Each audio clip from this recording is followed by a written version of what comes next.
Okay. Hello, my name is Kim Carter and I'm the Senior Director of Nursing Research and Evidence-Based Practice at Carilion Clinic. I'm here to talk with you today about our new CLEAR model, which is a model for nursing research and evidence-based practice. This model was developed, tested, piloted, and approved by the Nursing Research Council. So they have asked me to share this model with you and we're excited to do that. This is what the CLEAR model looks like. It is a combination of several other models that are quite popular, the Iowa model, the Hopkins model. There are also some pieces from the American Association of Critical Care Nurses work that they have done as well. But it's all put together in a different way that our nurses are finding very helpful here at Carilion. Up until this time, we had approved the Iowa model for evidence-based practice, and it served us well for more than a decade. But we decided it was time for our own model that really met the needs of our nurses. So, in this presentation, I'm going to walk you through the steps of the CLEAR model, from identifying a practice problem or a challenge, to forming a team, to developing your PICO question, gathering and rating the evidence, and based on whether the evidence is conclusive or not conclusive, whether we go down the track of developing a study or we follow the track for putting the practice into place as an evidence-based practice. So here we go. The first step is a very important step, and that's to identify a practice problem that you are encountering. Maybe it's a challenge that you're experiencing in something that you're doing at work. A good opportunity to identify a practice problem is to think about the workarounds that you are doing with something in your unit. If you're doing a workaround, that means something in practice is not working quite right, and that might be an opportunity for study to examine another way to do it. So if you're asking questions like, why do we do it this way?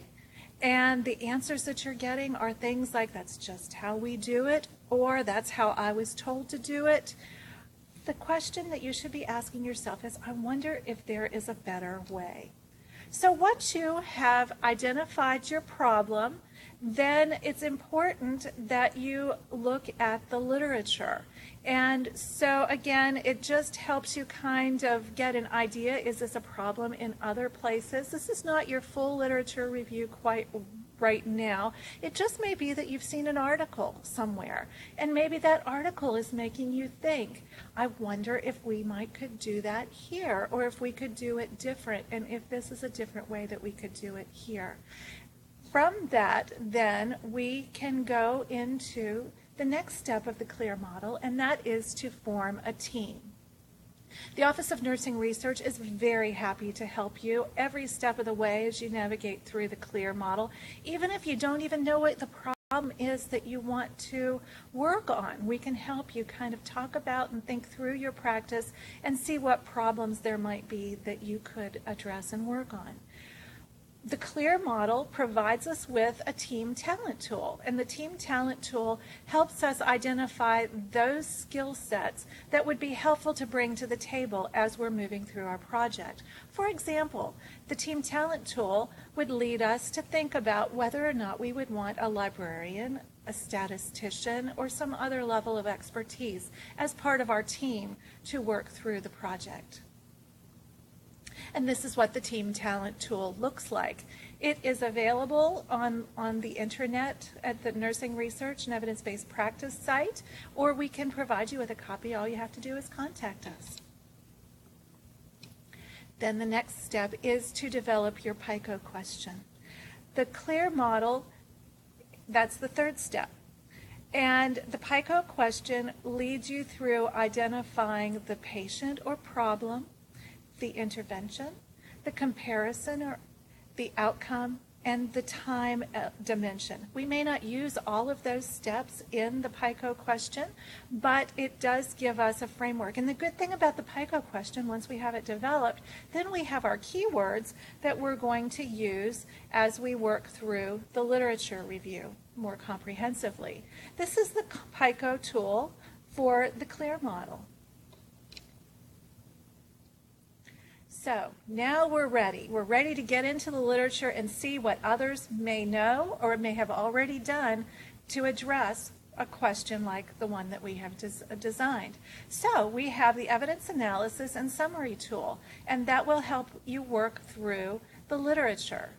This tool is not necessarily here for you to use on paper, although it is available to you as a paper copy, but I recommend developing a spreadsheet, either in Word as a table or in Excel, and develop your own, because you're going to want to modify it depending on the database that you search or the different ways of structuring your search that you may want to document.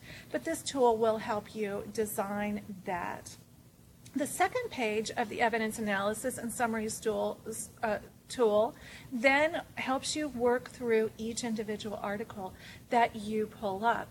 So it will help you record every article as you review it. Again, the tool provides examples of columns, but you may want to add other columns, or you may not need one of the columns. So this is a tool that helps you.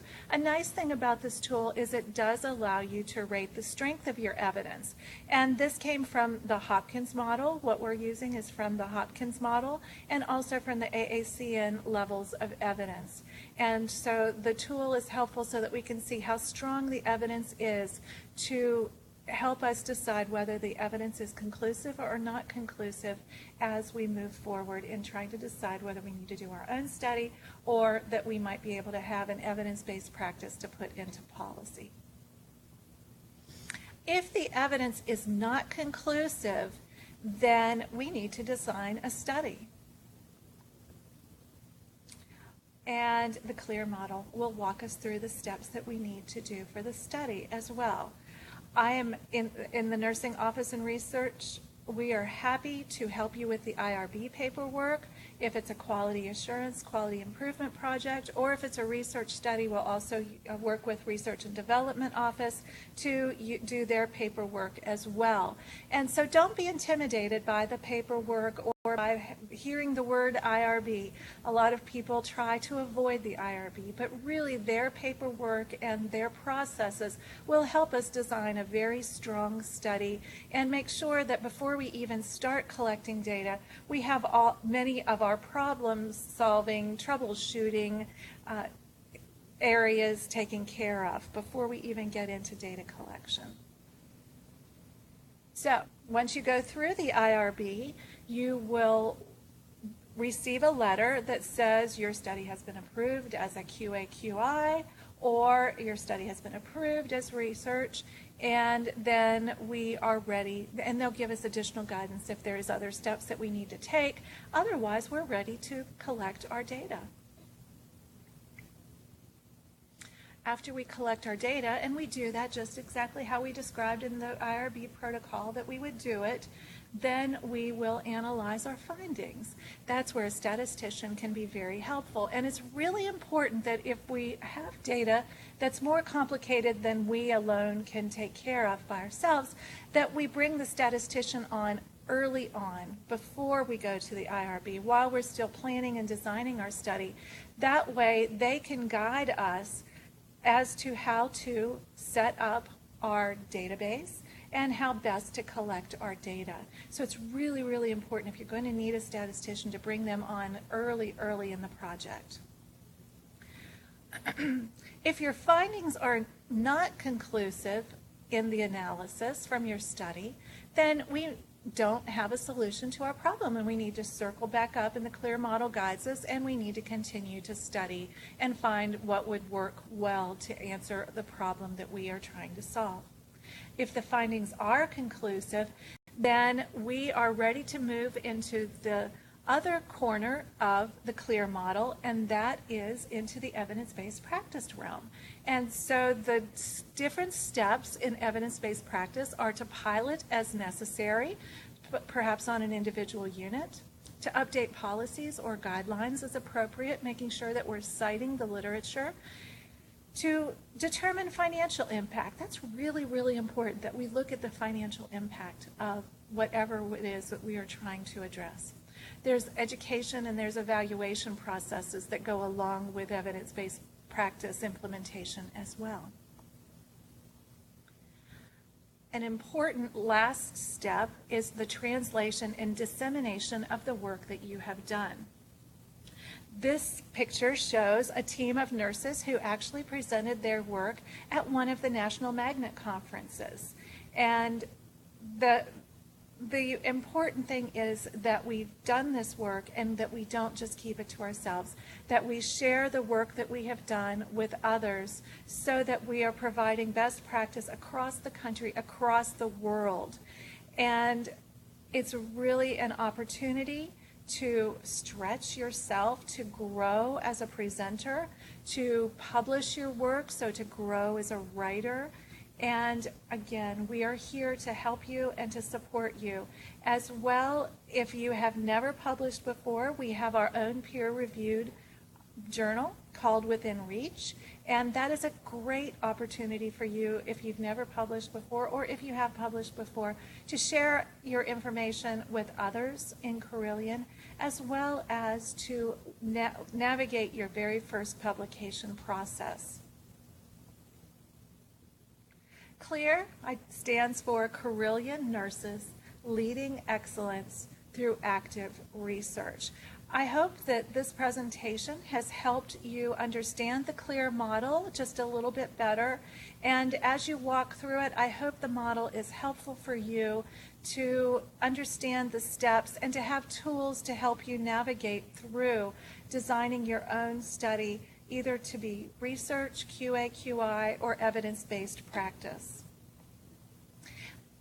Our contact information is in this presentation. It's also on the intranet site. We would love to work with you and help you design your studies, work through your projects, solve problems, and provide the best possible evidence-based practice care for your patients. Thank you.